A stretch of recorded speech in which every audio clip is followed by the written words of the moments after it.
Okay, well, so all right, so let's go back. Let's go back a little bit to this entrepreneurial journey because, Yeah. um, as I force my guests to prepare for these shows, I have them fill out a form, and I saw something in the form that you filled out about a lot of newspapers. Can you share that story? What in the world are we talking about? Yeah, so I'm old enough that recycling wasn't a thing with trash. And I was not old enough to drive. And I figured out that I could get paid for newspapers from the recycling company. They would pay for that. And so I walked around to my closest neighbors. I think I was about 12. And I walked around to all my neighbors and just asked them if I could have their newspapers and when they were done with them. And so every week I would get a pile of newspapers or a paper bag of newspapers and I would take them home and I started putting them under a big tarp actually. And then I did that until it was the size of basically a VW Bug. And then I paid my older sister, who could drive, to help me haul all the papers to the recycling place. And I made, I don't know, $500 a million years ago. And it was, yeah, like it was just that process of like, find the thing that nobody's willing to do, but is not glamorous, and go do it. It's oddly very similar to laundry.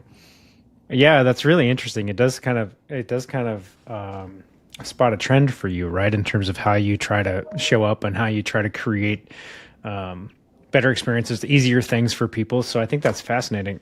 Let's talk a little bit about maybe what you've taken from your realty background and your Airbnb background, and how have you kind of translated some of those skills into what you do in laundry? So I don't do laundry the same way most people do. I mean, I do laundry the same way most people do, but I I was don't like, do we're gonna have a laundromat. problem if you, yeah. Yeah, I don't do laundromat the same way most people do necessarily. I pay my staff really well. I want people who really want to be there. I mean, I pay really well.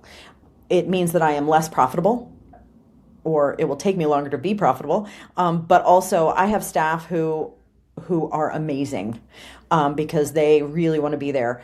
I am really about creating the space. I'm about creating the community. I'm about creating the experience, and the laundry is just the way to do it. It's less it's less about the act of doing laundry, and it's more about the belonging and the feeling.